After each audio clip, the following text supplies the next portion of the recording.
यहाँ 2/3 आबादी 3 किलो गेहूं और 2 किलो चावल के हवाले है। कब तक रोटी, दवा और सुरक्षा छोड़कर हिंदू मुसलमान किया जाएगा? जब भारत की बात हम लोग करते हैं तो लोग कहेंगे पाकिस्तान देखिए, फला देखिए, अमेरिका का उदाहरण नहीं देते।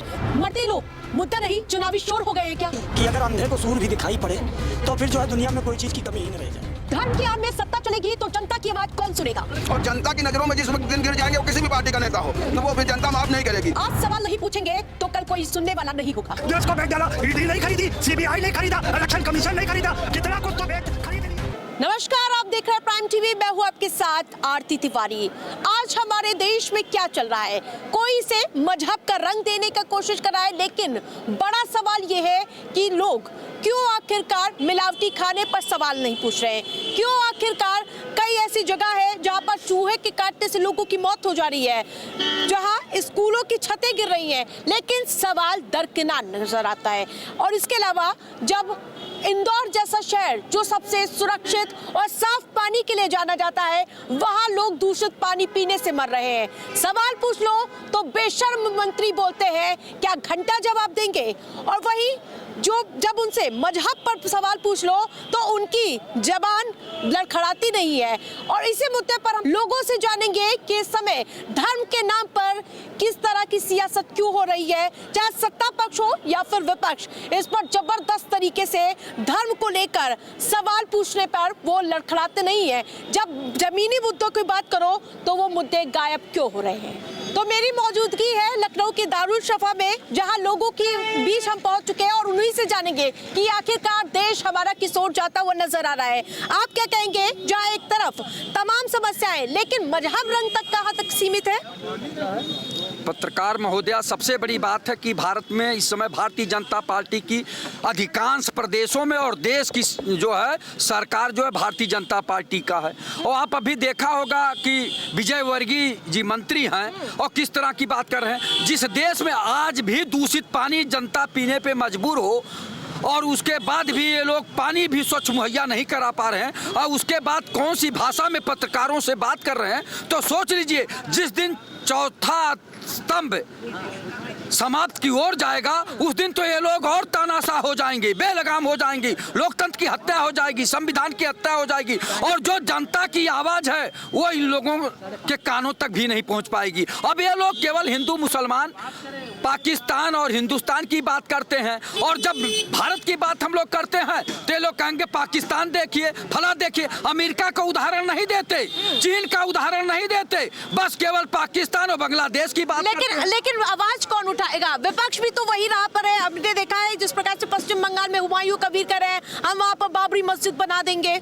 कहाँ से बना देंगे? ये कौन बनवा रहा? हम लोग तो विरोध में हैं। बनवा कौन रहा? बनवा रहा है भारतीय जनता पार्टी की सरकारें, आदरणीय मोदी जी, आदरणीय अमित शाह जी, आदरणीय राजनाथ सिंह जी, ये लोग बनवा रहे हैं। नहीं तो हुमायूं कबीर की हिम्मत थी कि वहाँ जो है एक ईंटा रख देते?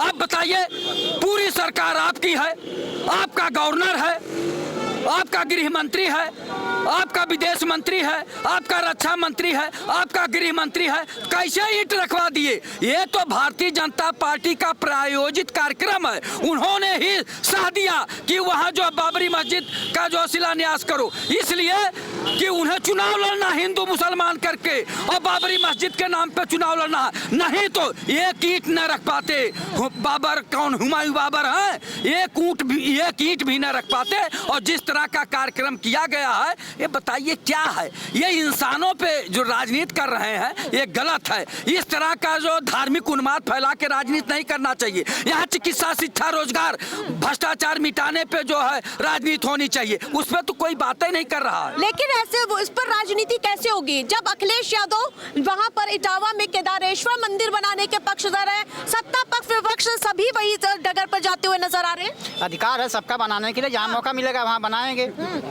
चौथी सबसे बड़ी अर्थव्यवस्था बन रही है, लेकिन आज हम इंफ्रास्ट्रक्चर पर क्यों बात नहीं कर रहे हैं? जैसे जिस प्रकार से हमारी अर्थव्यवस्था है, क्या हम हिंदू मुसलमान ही करते रहेंगे? जब आज़ाद हुआ, देश का बंटवारा हुआ, इसके बाद में देश आज़ाद हुआ तो सब प्राइवेट को सरकारी में ले लिया गया। अब उसको खुद बेच रहे हैं तो व्यवस्था तो बिगड़ना, उसी से देश चलना है।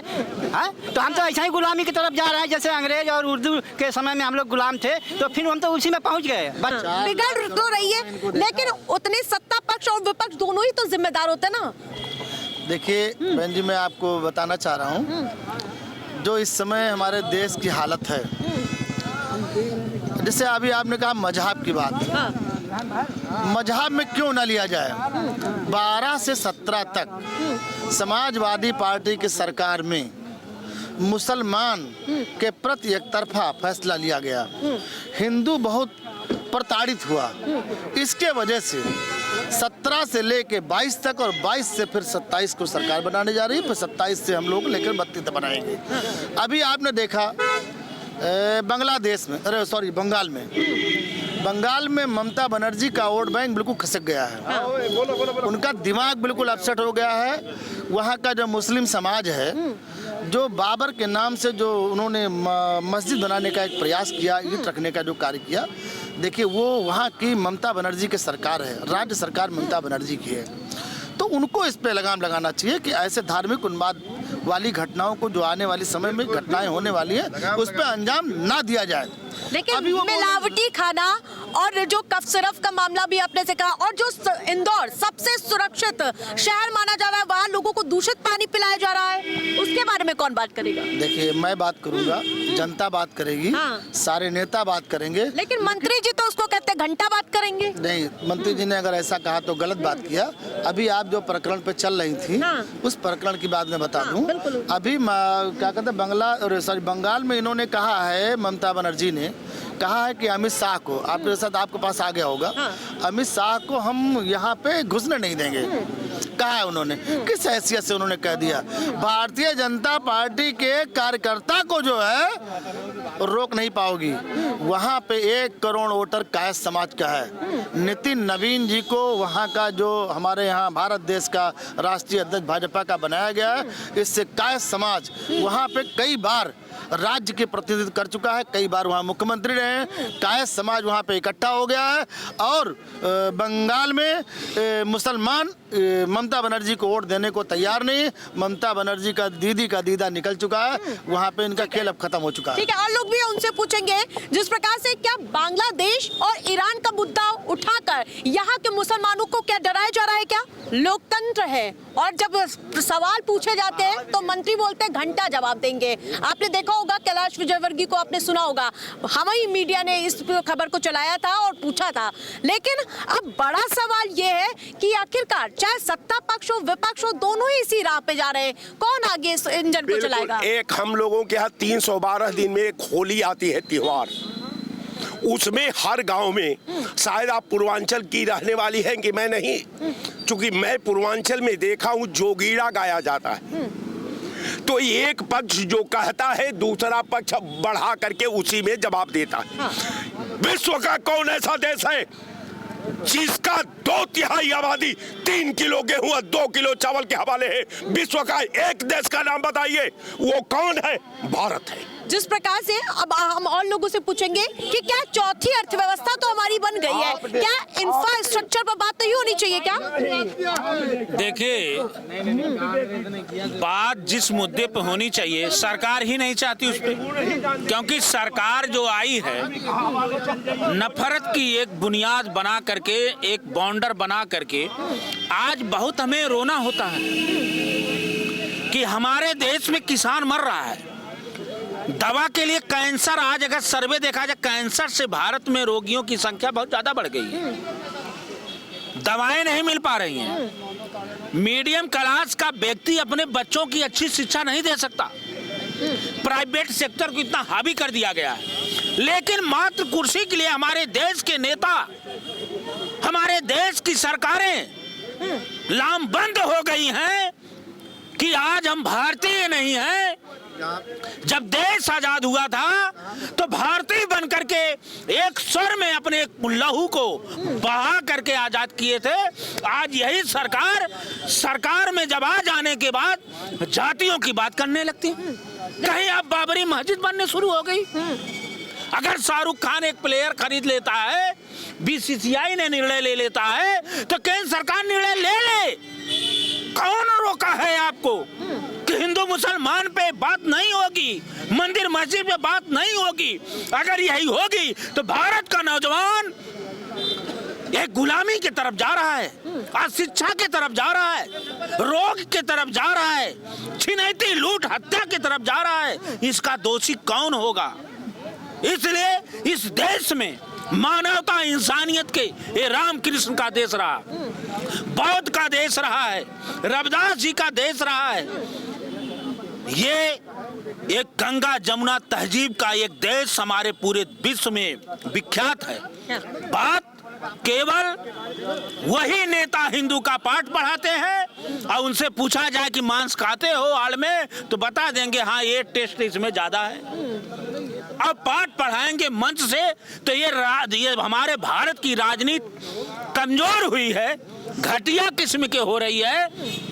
और हमारा किसी कवि ने कहा था, भारत की अर्थव्यवस्था, भारत बहुत अमीर देश है लेकिन रहने वाले यहाँ बहुत गरीब हो गए, इसलिए कि इस समय पूंजीवाद का बढ़ावा हो गया।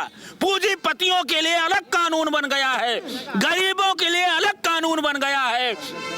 जब कोरोना जैसी महामारी आती है तो राम भरोसे छोड़ दिया जाता है। जब कुंभ में भगदड़ मच गई महाकुंभ में, तो राम भरोसे छोड़ दिया गया, पुलिस प्रशासन भाग गई।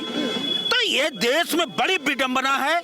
आप महिला हैं, आधी आबादी हैं, लेकिन कहीं न कहीं ये विचारधारा उत्पन्न हो रही है इस देश में कि एक अलग हिंदू राष्ट्र बना दिया जाए। अरे कौन राष्ट्र बनाना चाहते हैं? कहां से लाएंगे? क्या चीज अलग बना देंगे? तो इस देश में झूठ बोलना, न ध्यान भटकाना, नफरत पैदा कर देना, केवल यही राजनीति का सूत्र हो गया। इसीलिए इस देश में आज अत्याचार, दुराचार सब फैला हुआ। मणिपुर जैसी घटनाओं, बांग्लादेश का एक हिंदू जलता है, हमें अपार दुख होता है। प्रधानमंत्री जी से हम निवेदन करते हैं कि उनको फांसी हो। ठीक है, बांग्लादेश की हम बात करते हैं, पाकिस्तान की बात करते हैं, हम अमेरिका की बात क्यों नहीं करते हैं? हम वहाँ की अर्थव्यवस्था जिस प्रकार से सरपट दौड़ रही है उसकी बात क्यों नहीं करते हैं? देखिए एक चीज़ हम आपको बता दें, वो एक लोग नहीं कहावत कहते रहे कि अगर अंधे को सूर भी दिखाई पड़े तो फिर जो है दुनिया में कोई चीज़ की कमी ही न रह जाए। रह गया सवाल, अगर सरकार जब तानाशाही करती है तो विपक्ष रोड से लगा के सदन तक विरोध करते। अच्छा, आपने देखा होगा समाजवादी पार्टी को राणा सांगा चला, रामलाल सुमन, औरंगजेब, अब्बू आजमी ने बोले, संभल चला, मुरादाबाद चलो, बरेली चला। किसकी दे रही? समाजवादी पार्टी की। आप समझ लीजिए कि मुसलमान इससे खुद आहत, खुद ही पीड़ित है। रह गया सवाल, जब अगर भारतीय जनता पार्टी ने कहा है सबका साथ, सबका विकास, सबका विश्वास, सबका प्रयास, सबके आधार पर चल भी रही है, अगर समाजवादी पार्टी में कोई अदर जाति के लोग नहीं थे, वो लोग नहीं क्या को राष्ट्रीय अध्यक्ष मुख्यमंत्री बन सकते? 20% मुसलमान दरी बिछाए और 7% यादव राज करे, ये समाजवादी पार्टी और कांग्रेस का चरित्र चेहरा है। अच्छा, दूसरी चीज रही है, आज अगर ओवैसी कोई बात कहें तो बीजेपी भी टीम, मायावती जी कोई कहें तो बीजेपी भी टीम, और यही मुलायम सिंह जी ने लोकसभा में कहा था कि पुनः प्रधानमंत्री जी को मैं देखना चाहता हूँ। लोग तो कह रहे भारतीय जनता पार्टी सरकार में धर्म के नाम पर राजनीति ज्यादा हो रही है। धर्म के नाम पर भारतीय जनता पार्टी में राजनीति नहीं हो रही। सबका साथ, सबका विकास, सबका विश्वास, सबका प्रयास, उसके आधार पर। अच्छा, दूसरी बात रही गए, इन लोगों का विपक्षियों को नाचे कि नहीं तो आंगन टेढ़ आका सावन भादव आंधर भे रहे तो 12 मास हरियर दिखा दे रहा है। इन्होंने आरक्षण के नाम पे, संविधान के नाम पे लूटने का काम किया है। तो क्या जहरीला पानी पिला दीजिएगा? जहरीला पानी बच्चों को पिला दीजिएगा?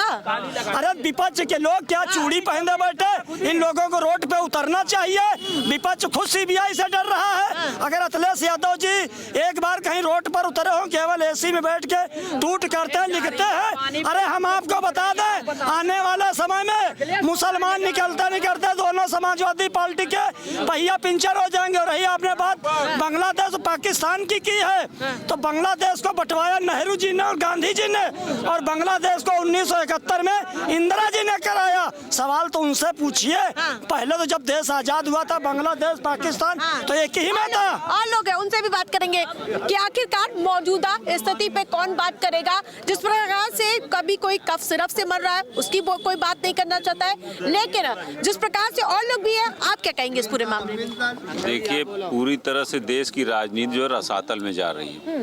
राष्ट्रीय राजनीति खत्म हो गई, राष्ट्र की राजनीति खत्म हो गई, देशभक्ति खत्म हो गई। सब मुद्दे जो व्यक्तिगत हितों से जुड़े हुए, चाहे कोई भी नेता हो, किसी भी दल का नेता हो, सब चोर चोर मौसेरे भाई हैं। समझ रहे हैं कि नहीं? पार्लियामेंट में, चाहे पार्लियामेंट की कैंटीन में, चाहे उनके घरों में देख लीजिए, बड़े बड़े प्रोटोकॉल मिले, बड़ी बड़ी गाड़ियां मिली हूँ, बड़े बड़े बंगले मिले हूँ। क्यों मिले हैं? क्यों? कि उनके हाँ में हाँ मिलाने के लिए मिले हूँ, चाहे वो किसी भी दल का नेता हो। ये इससे अछूता नहीं है। इसीलिए मैं कह रहा हूँ, देश को धार्मिक मुद्दों में उलझा करके जनता के हितों के मुद्दे से और राष्ट्रीय हितों के मुद्दे से भटका दिया गया देश को, और देश के युवा भी उसी मुद्दों में भटके हुए हैं। समझ रहे हैं कि नहीं? जो राजनीतिक सोच वाले लोग हैं वो भी उन्हीं मुद्दों में बटे हुए हैं। किसी को धर्म चाहिए, किसी को कुर्सी चाहिए, बस यही दो चीजें चल रही हैं। जिसको कुर्सी मिल जा रही है उसको चारों तरफ हरा ही हरा दिखाई दे रहा है, जिसको नहीं मिल रही है उसको सब दुख ही दुख दिखाई दे रहा है। लेकिन क्या जनता अपने हाल पे रोती हुई नजर आए? जनता के लिए कौन शुभचिंतक होगा? नेता ही तो जो कुर्सी पे बैठता वही तो जनता के हितों की सोचेगा।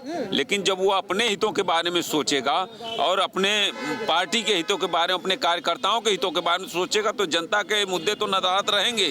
तो ये तो सबसे बड़ी इस देश की विडंबना है कि भारत, पाकिस्तान, बांग्लादेश, हिंदू मुसलमान, जाति धर्म, बाभन ठाकुर यादव, इसी में उलझा करके पूरे देश को रख दिया गया है, जिससे वो जो देश के राजनीतिक मुद्दे जो है गायब हो गए। मैडम, भारतीय जनता पार्टी की सरकार में सबसे ज्यादा धर्म पे राजनीति हो रही है। अगर भारतीय जनता पार्टी की जिम्मेदारी भी है कि आम जनता के हितों की बात करे, गरीबी, बेबसी, लाचारी में लोग गांव में जी रहे हैं, बेरोजगारी, महंगाई, भ्रष्टाचार, चिकित्सा, शिक्षा, स्वास्थ्य पे कोई ध्यान नहीं दे रहे हैं। और मोदी जी जब आए थे तो क्या कहे थे? हम आएंगे तो 2 करोड़ लोगों को प्रतिवर्ष रोजगार देंगे, देश से भ्रष्टाचार समाप्त करेंगे, देश से महंगाई समाप्त करेंगे, विदेशों में जमा काला धन ला के देश में खुशहाली लाएंगे। आज तक कोई खुशहाली आई? और गरीब होता जा रहा है, अमीर और अमीर होता जा रहा है। तो ये खाई बढ़ती जा रही है। वो भी एक चाय बेचने वाले का बेटा देश का प्रधानमंत्री है, उसके शासन में हो रहा है। इसलिए हम लोग बहुत दुखी हैं, आहत हैं। आम जनता दुखी है कि आम जनता की बात नहीं कर रहे हैं। वो केवल अडानी अंबानी की बात करते हैं। आदरणीय मोदी जी 14,000 करोड़ जो है अडानी अंबानी का माफ कर दिए, लेकिन किसानों का कर्जा नहीं माफ किए, गरीबों का कर्जा माफ नहीं किए, मजलूमों का कर्जा नहीं माफ किए। तो ये सरकार जो है अमीरों की सरकार है, गरीबों की सरकार नहीं है, आम जनता की सरकार नहीं है, छात्रों नौजवानों की सरकार नहीं है, बेरोजगारों की सरकार नहीं है। इसलिए सबसे ज्यादा जिम्मेदारी भारतीय जनता पार्टी की सरकार है, जो अपने को कहती है कि हम राम राज्य की सरकार चला रहे हैं। क्या यही राम राज्य की सरकार है जिसमें घोर भ्रष्टाचार हो रहा, घोर अपराध हो रहा है? अरे अपने यहाँ उत्तर प्रदेश के देख लीजिए, माननीय मुख्यमंत्री जी कहते हैं zero tolerance, zero tolerance, zero tolerance, और धरातल पर जाइए तो घोर भ्रष्टाचार हो रहा है। कोई भी इस मुद्दे पर जबरदस्त तरीके से बात करते हुए नजर आए, लेकिन जिस प्रकार से इस पे सत्ता की रोटियां देखने को मिल रही है वो वाकई निंदनीय है। आप क्या कहेंगे? देखिए, ऐसा है मैडम, आजकल के हालात को देख करके तो पहले नेता का मतलब होता था नेतृत्व करने वाला, जो आम जनता और आम पब्लिक के लिए लड़ाई लड़ता था।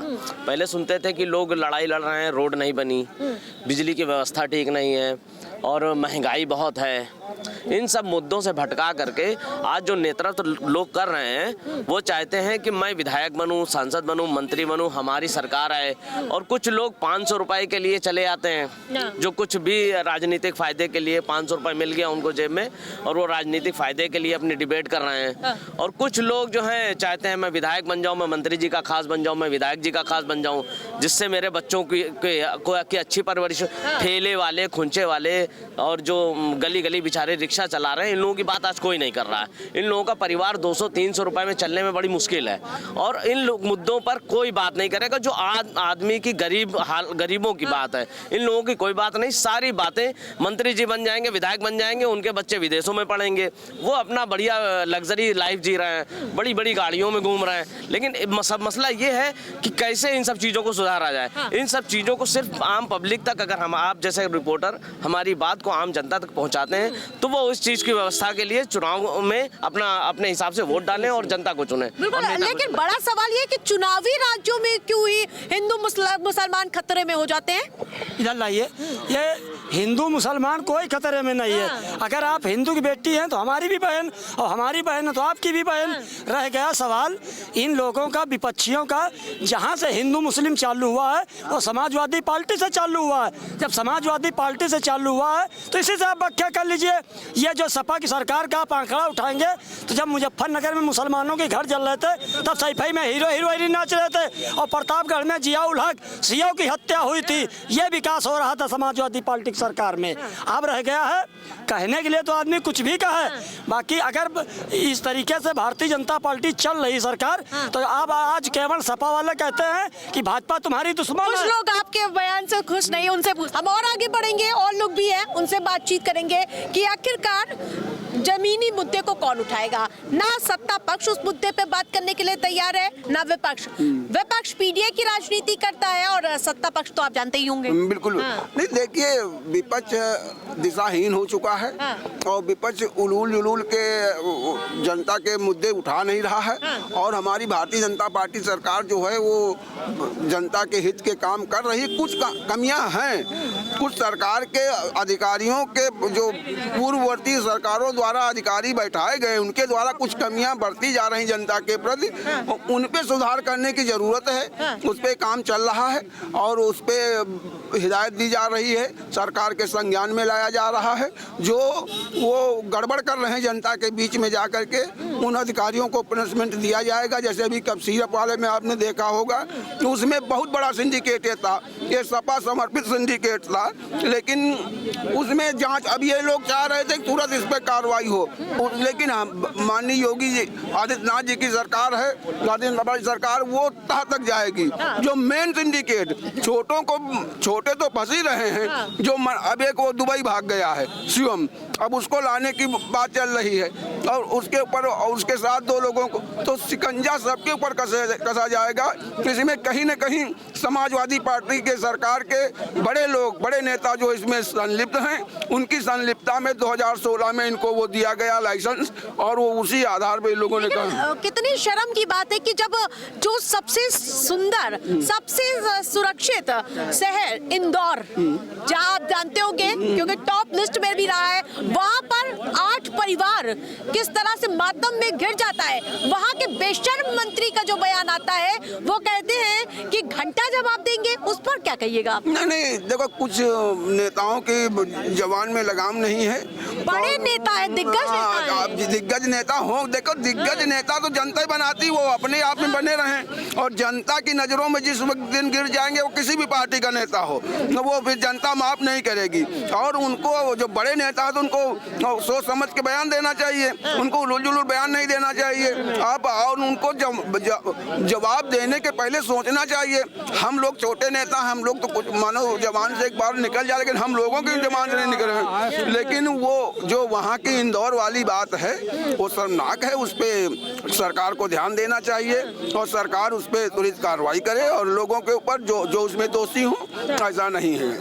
ठीक है, और लोग हैं उनसे भी जानेंगे कि आखिरकार उनकी क्या राय है, क्या कहेंगे। मैं सुन रहा था, थोड़ा सा इधर आ जाइए, कि जो इंदौर में जो कांड हुआ जिसमें मासूम बच्चों की जान गई है, उसमें जो सत्ता पक्ष के लोग हैं वो कितने बेशर्म हो सकते हैं, वो किस हद तक गिर सकते हैं कि उसको भी विपक्ष की साजिश बता रहे हैं। जहां परिवारों ने अपने जो घर के नन्हे मुन्ने थे जिनको खो दिया, बच्चे देश का भविष्य होते हैं, हो सकता है उस परिवार की वो उम्मीद हो, और उसके बावजूद जो यहाँ पर भाजपा के नेता हैं वो कह रहे हैं कि विपक्ष की साजिश है, विपक्ष की रणनीति, जबकि कई सालों से केंद्र में भाजपा है, 11-12 साल हो गई हैं, और जिस प्रदेश में वो हुआ है वहाँ प्रदेश सरकार भी भाजपा की चल रही है, और उसके बाद भी भाजपा के लोग किस तरह बेशर्मी से उस मौतों पे जो मजाक बना रहे हैं कि बच्चों की जो मौत हुई है वो होता रहेगा, उस पर जांच चल रही है।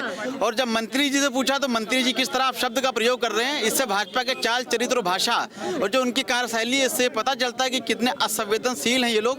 जो इस तरह के गंभीर मुद्दे होते हैं जिस पर राजनीति नहीं करनी चाहिए, उन मुद्दों पर ये किस बेशर्मी से बयान दे रहे हैं और किसी के घर का चिराग बुझ गया और भाजपा नेता उस पर बेशर्मी से हंस रहे हैं और उस पर कह रहे घंटे का सवाल। अब बताइए, जो देश में जो सवाल अगर कोई पूछे तो घंटे का सवाल है। ये इस स्तर तक गिर चुके हैं भाजपा के लोग। और इंदौर की जो पहचान थी, आज से पहले जो इंदौर की पहचान थी वो साफ सफाई के बारे में इंदौर जाना जाता था कि पूरे देश में जो सबसे स्वच्छ शहर होता था उसमें इंदौर की गिनती होती थी। और उसी इंदौर में आज जो जाना जा रहा है वो बच्चों की मौत की वजह जाना जा रहा है। लेकिन विडंबना तो आप देखिए कि किस प्रकार की है, विपक्ष उस मुद्दे पर गायब नजर आ रहा है। अब विपक्ष देखिए, वहाँ पे जो मुख्य विपक्षी दल है वो कांग्रेस पार्टी है, तो कांग्रेस पार्टी उस मुद्दे पे शांत क्यों है? तो ये कहीं ना कहीं चिंता का विषय, ये क्वेश्चन मार्क भी है कि कांग्रेस के नेताओं को राजनीति से परे भी कुछ चीजें हैं उस पर बोलना चाहिए। वहाँ पे मुख्य विपक्षी दल कांग्रेस है, कांग्रेस को उस पर बिल्कुल कड़ा विरोध दर्ज कराना चाहिए, क्योंकि कांग्रेस जो है मध्य प्रदेश में मुख्य विपक्षी दल है, तो कांग्रेस को भी इस मुद्दे पे फ्रंट फुट पे आके खेलना चाहिए। मतलब इसमें कोई वो नहीं करना चाहिए कि डिफेंसिव मोड में हो। क्या वो चुनावी राज्य नहीं है इसलिए हल्के में विपक्ष ले रहा है? मे भी, शायद आप सही कह रही हैं, क्योंकि चुनावी राज्य नहीं है। अगर हाँ मध्य प्रदेश में चुनाव होता तो शायद सारी जो विपक्ष की पार्टियां वहाँ पे वो कूद पड़ती।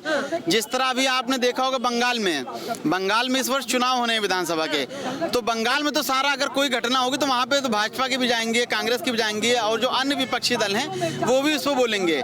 लेकिन जहाँ पे चुनाव नहीं है, तो जहाँ चुनाव नहीं तो वहाँ पे कोई ध्यान भी नहीं देगा, ना उसको कोई मुद्दा बनाया जाएगा। ठीक है, तो इन्होंने जबरदस्त तरीके से अपनी बात कही है कि चुनावी राज्य नहीं था मध्य प्रदेश, शायद इसलिए इस मुद्दे को प्रमुखता के साथ नहीं उठाया गया। आप क्या कहेंगे? हम ये कहेंगे कि अब ये सुनाई पड़ रहा है कि विपक्ष ये मुद्दा और सरकार से कुछ गलतियां हो रही हैं, जिसमें पता चल रहा ब्राह्मण विरोधी तत्व काम ज़्यादा तेजी से करना शुरू कर दिया है, जो ब्राह्मणों की खिलाफत में काम हो रहा है। ऐसे परिस्थिति में पूरे प्रदेश का ब्राह्मण एकजुट होकर के किसी भी सत्ता को गिराने में समर्थ है और किसी को सत्ता में पहुँचाने में समर्थ है। इसलिए ध्यान रहे भाजपा को भी ऐसी गलती वो ना करे, ये मैं बता रहा हूँ, ये मेरा कहना। हमारी सबसे बड़ी चौथी अर्थव्यवस्था देश की हो गई है, लेकिन आज भी हम वही पुरानी जाति प्रथा में ही क्यों उलझे हुए हैं? कहाँ उलझे हुए हैं? क्योंकि सत्ता पक्ष हो या विपक्ष जाति की बात करता है। नहीं, किसने कहा? ऐसा नहीं है। देखिए, सब जात के लोग हैं, सब एक साथ चाय पी रहे हैं, एक साथ उठने बैठने वाले लोग हैं। ये जो है राजनीतिक भावनाओं से प्रेरित होकर लोगों को जाति में, धर्म में बांटने का प्रयास किया गया है। और एक मैं संदेश देना चाहूंगा आपके चैनल के माध्यम से, वो संदेश ये है कि आप अपने पास आईना रखिए।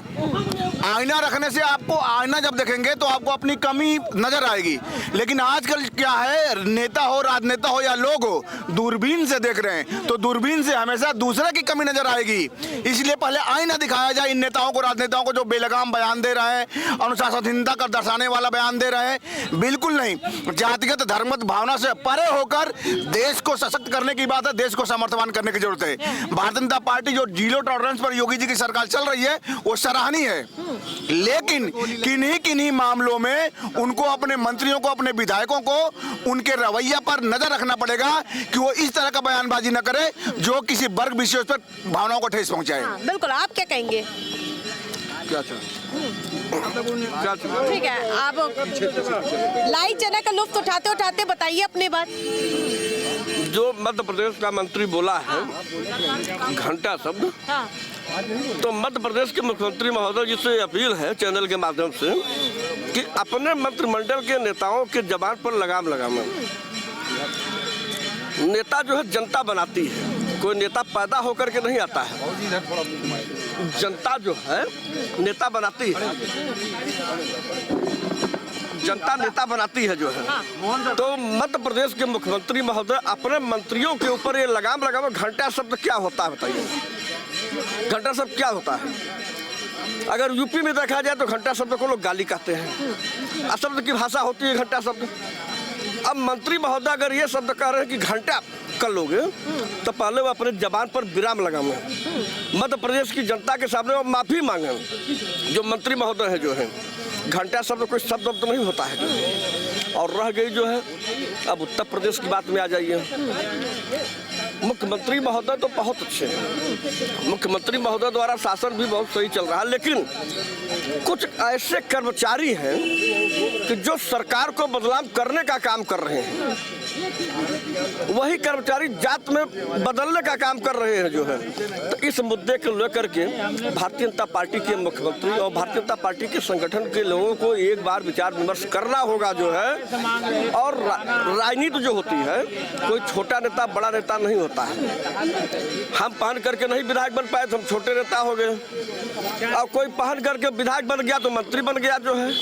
तो नेता सब लोग बराबर होते हैं और अपने अपने जबान पर लगाम लगाना चाहिए। और भारतीय जनता पार्टी की सरकार है, और अभी जो है जातिगत बात पर कोई जो है न चले। एक समाज के बदौलत सरकार नहीं बनती है।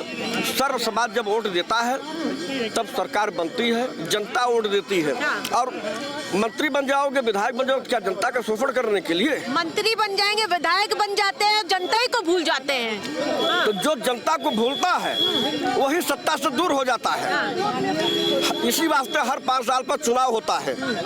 जो सही करेगा वह सही रहेगा, नहीं सही करेगा तो सही नहीं रहेगा जो है। उत्तर प्रदेश के मुख्यमंत्री महोदय योगी आदित्यनाथ जी जो है बहुत अच्छे व्यक्ति हैं, शासन भी बहुत अच्छा। लेकिन कुछ सरकारी कर्मचारी ऐसे हैं कि जो सरकार को, मुख्यमंत्री को बदनाम करने का काम कर रहे हैं। इस वजह से आपके चैनल के माध्यम से माननीय मुख्यमंत्री महोदय से ये अपील है कि अपने सरकारी तंत्र व्यवस्था को थोड़ा सा अपने हिसाब से देखिए, नहीं तो 2027 का मामला जनता वोट देती है।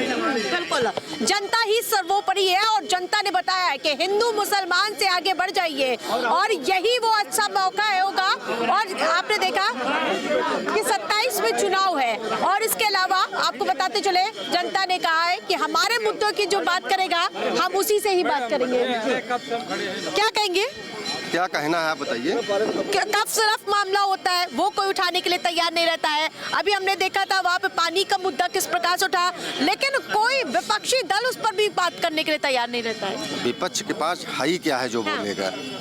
विपक्ष के पास कप सिरप बनाने वाला, उसमें जहर मिला के बेचने वाला, गुलदस्ता देने वाला अखिलेश यादव जी को, वो सब विपक्ष के ही लोग तो हैं। यहाँ आप सत्ता पक्ष की बात करिए। भारतीय जनता पार्टी के उस पिलर को किसानों ने सींचा है, नौजवानों ने सींचा है, प्रबुद्ध लोगों ने सींचा है, दलितों, पिछड़ों, अगड़ों ने सींचा है। वो ऐसा पिलर बना के खड़ा कर दिए हैं, इस पिलर को हिला पाना बड़ा मुश्किल है। और ये 2027, 2029 ये माननीय नरेंद्र मोदी जी और आदरणीय पूज्य योगी महाराज जी को कोई हिलाने वाला नहीं है। इसको आप लिख लीजिएगा, 27 में आप देख लीजिएगा। फिर 27 में सरकार बनेगी, फिर 29 में भाजपा की सरकार बनेगी। अब कोई हिलाने वाला नहीं है। तो आपने देखा कि जनता ने बड़ी बेबाकी से अपनी बात कही है। आप भी कुछ कहना? जैसे हमारे विश्वकर्मा जी अभी कहे जो है, जनता जनार्दन होती है। ये अटल आडवाणी और इन लोग नेता थे। और आज के परिवेश में जो है, आज के परिवेश में वह व्यवस्था नहीं चल रही जो पहले चलती। तभी जो नेताजी कहे जो है, जनता से बढ़ करके मोदी जी नहीं है प्रधानमंत्री महोदय जो है। जनता वोट देती है, मोदी जी या प्रधानमंत्री जो भी होता तो अपना वोट देगा ना। जनता से बढ़कर न तो प्रधानमंत्री महोदय है, न तो परम पूज्य योगी आदित्यनाथ जी हैं उत्तर प्रदेश के मुख्यमंत्री। जनता जिसको चाहेगी उसको जिताएगी, जनता जिसको चाहेगी उसको हरा देगी। यही जनता थी, कभी कांग्रेस को लाती थी, यही जनता थी, कभी समाजवादी को लाती थी, कभी बसपा को लाती थी। आज यही जनता सबको नकार करके भारतीय जनता पार्टी की सरकार बनाई जो है। इतना घमंड विश्वकर्मा जी और नेताजी मत करिए आप लोग जो है। जनता जब जिसको चाहेगी तब बाहर कर देगी। निश्चित तौर पर जनता ही सर्वोपरि है। मैम देखिए, जनता सर्वोपरि थी, है, रहेगी। लेकिन हम लोग तो ठगा गए हैं, और ठगा गए हैं इसलिए ठगा गए हैं कि यहाँ 2 तरह का काम चल रहा है भाजपा में। हंस रहे हैं ये लाला जी, मैं इनको बता रहा हूँ 2 तरह का काम चल रहा है। घावरी जी न्याय मांगती है, उनको कुछ नहीं मिलता है, और कुलदीप सेंगर जी फालतू मतलब जबरदस्ती सताए जाते हैं, शिकार बनाए जाते हैं। यहाँ जनरल कास्टों को जो है फंसाने के लिए 8 लाख रुपए दिया जाता है। और जो है यहाँ भाजपा अब जो है वो जो समान लोगों ने, जनरल कास्ट के लोगों ने भाजपा को खड़ा किया, बनाया, उठाया, उनको हटाने के लिए सारे हथकंडे अपना रही है। और अब जो है सारा जनरल कास्ट जान गया, जो ये देश के नाम पे, हिंदुत्व के नाम पे मैं यहाँ चैलेंज देता हूँ, भाजपा का कोई नेता हो हिंदुत्व के नाम पे 5 काम बता दे, 14 से लेकर के आज तक हिंदुत्व के नाम पे 5 काम बता दे, मैं उसकी गुलामी करूंगा। 370 सुनिए, अरे सुनिए, आप 5 लाख जो काटे गए, मैं आपसे पूछ रहा हूँ, 5 लाख जो काटे गए, जो बेटियां बलात्कार हुई, जो दुराचार हुआ, उनको न्याय दिया? क्यों नहीं मुकदमा खोला गया? क्यों नहीं खोला गया? कौन खोलेगा? कब उनको न्याय मिलेगा? आप शर्म नहीं आती आप लोगों को? एक काम बताए। बीमारी दूर हुई, प्रभु राम का मंदिर बना। फिर भाई प्रभु राम का मंदिर बना, मंदिर बनाने के ये जो हिंदुत्व का 5 काम हो गया, 5 काम हो गया। एक काम तो मानोगे हिंदुत्व का? हम 5 काम पूछे ना हिंदुत्व का। अरे हिंदुत्व का क्या? मेरे पहले सुनिए, नहीं, कौन देगा? आप दोगे? हिंदुत्व के लिए सबसे बड़ा काम हुआ 3 तलाक। हिंदुत्व के लिए सबसे बड़ा काम हुआ है 3 तलाक। हिंदुत्व के लिए सबसे बड़ा काम हुआ 3 तलाक। ये 3 शादियां करके और 30 बच्चे पैदा करते हैं। 30 बच्चे पैदा करते हैं आबादी घटाने के लिए। हिंदू का सबसे बड़ा काम हुआ, सुनिए, हिंदुओं के लिए सबसे बड़ा काम हुआ 30 बच्चा पैदा। सुनिए, ये लोग वही बात बताएंगे, कमलेश तिवारी को कौन न्याय देगा? कन्हैया लाल को कौन न्याय देगा? क्या कांग्रेस की सरकार में मिलेगा? इन्हीं के सरकार में जो है खुलेआम वीडियो जारी किया, कुछ नहीं हुआ। और जिसका तमाम प्रूफ है कुलदीप सिंह सेंगर का, उसका जो है भला नहीं हो रहा है, उसकी जमानत नहीं हो रही है। हिंदू होकर देश विरोधी चश्मा लगाए हुए हैं। ये लव जिहाद के शिकार जिस दिन होंगे, उस दिन पता आएगा कि हिंदुत्ववादी सरकार होती है कि नहीं होती है। कास्ट के लिए 5 काम बताओ। देखिए हमारे मिश्रा जी ने अभी बात ऐसा है। दूसरा काम ये है जो इन्होंने चैलेंज किया, 5 काम कोई बता दे, तो दूसरा काम है कि पूरे देश की सारी सड़कें ये नेचाई और पीडब्ल्यूडी ने एकदम बिल्कुल कंप्लीट कर दिया है। अरे फिर वही बात। देखिए अभी राम सेवक मिश्रा जी ने एक बात बहुत अच्छा किया, विपक्ष में बोल रहे थे लेकिन एक बात बहुत बढ़िया उठाया इन्होंने। भैया एक मिनट सुनिए, कुलदीप सेंगर के मामले में 8 साल से कुलदीप सेंगर जेल में बंद हैं। आज जो है जो ऑडियो और वीडियो आ रहा है, उसके आधार पे ये लग रहा है कि कुलदीप सेंगर जी निर्दोष हैं। 8 सालों तक वो बंद हैं, उसकी जो है उनको जो पनिशमेंट मिला है 8 सालों तक, उसकी भरपाई कौन करेगा? मैं सरकार से, भारत सरकार से, राज्य सरकार से और माननीय उच्च न्यायालय से कहना चाहता हूँ, अगर कुलदीप सेंगर दोषी पाए नहीं जाते हैं, अगर कुलदीप सेंगर दोष मुक्त होते हैं, तो इस लड़की को फांसी दी जाए। अगर फांसी नहीं, बस सुनो बोले, अरे फांसी अगर नहीं दी जाएगी, फांसी अगर नहीं दी जाएगी, ऐसे बड़े बड़े नेता और यहाँ आम जनता पिसती रहेगी। ये जो जिस लड़की ने मुकदमा लिखा है, उसके पहले कई मुकदमे लोगों के खिलाफ लिखा है, कई मुकदमे लिखाकर कई लोगों को, अपने सगे चाचा को इसने जेल भिजवाया, अपनी मम्मी के खिलाफ मुकदमा लिखा है, अपनी बहन के खिलाफ मुकदमा लिखा है। पत्रकार लोग बात करते हैं, कहते हैं मेरा पारिवारिक मामला, पारिवारिक मामला। सुनिए, अभी 2 मामले हुए मध्य प्रदेश में। एक में जो है मनुस्मृति जलाई जाती है, एक में जो है बाबा जी की फोटो जलाई जाती है। उसमें एक पार्टी को जेल भेजा जाता है। इनसे पूछिए क्या वो सही हुआ? इनसे पूछिए। एक IAS अफसर कहता है अब जब तक जो है ब्राह्मण की बेटी संबंध नहीं बना लेगी, मतलब उसके साथ सो नहीं जाएगी, क्या वो सही हुआ? ये न्याय है? नहीं न्याय है। समाज में कुछ गंदे लोग हैं, गंदी मानसिकता के लोग हैं। यूपी के 5 काम बता। अरे हम बता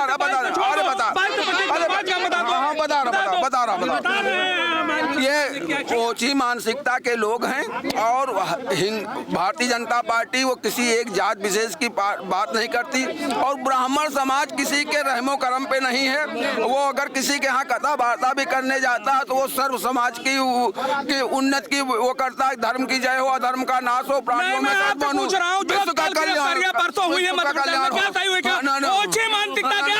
ब्राह्मण समाज की बात करें तो ये लोग बस्ता बिछाने वाले, दरी बिछाने वाले, तुम लोग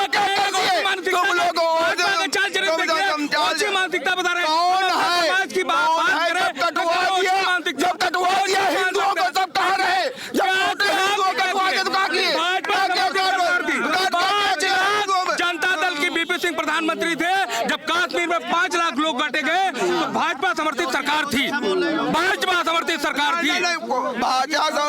भाजपा ने समर्थन वापस तो ले लिया, सरकार गिरा दिया।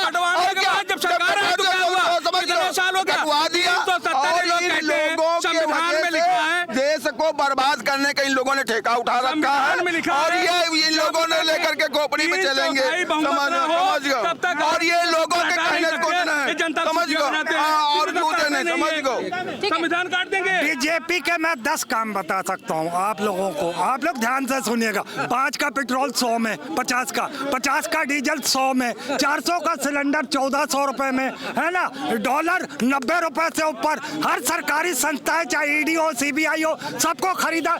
लोग पता नहीं अंधभक्त क्यों कहते देश को बैठ डाला मोदी ने, देश को बैठ डाला। ईडी नहीं खरीदी, सीबीआई नहीं खरीदा, इलेक्शन कमीशन नहीं खरीदा, कितना कुछ तो खरीद लिया, सारी सरकारी संस्थाओं को खरीद दिया। पता नहीं क्यों दस्तखत करने यही गए थे बुड्ढेराम, दस्तखत करने यही गए थे, दस्तखत में यही थे। और ये इन लोगों ने देश को ला करके यहाँ खड़ा कर दिया है और इन कांग्रेसियों चमचों ने 60 साल में देश को ला करके हिंदू समाज को एकदम खत्म करके रख दिया है। आज ठीक है, तो जनता ने अपनी बात रखी है तमाम तरीके के, अभी भी है जबरदस्त तरीके से यहाँ पर देखने को मिला है कि कोई सत्ता पक्ष के साथ नजर आ रहा है तो कोई विपक्ष में। लेकिन हमारा सवाल यही है कि आखिरकार जनता के सवाल को आखिरकार कब तक दरकिनार किया जाएगा। हिंदू और मुसलमानों को डराकर कभी भी देश को आगे नहीं लाया जा सकता है। कैमरा पर्सन ओसामा के साथ मैं आरती तिवारी, प्राइम टीवी, लखनऊ।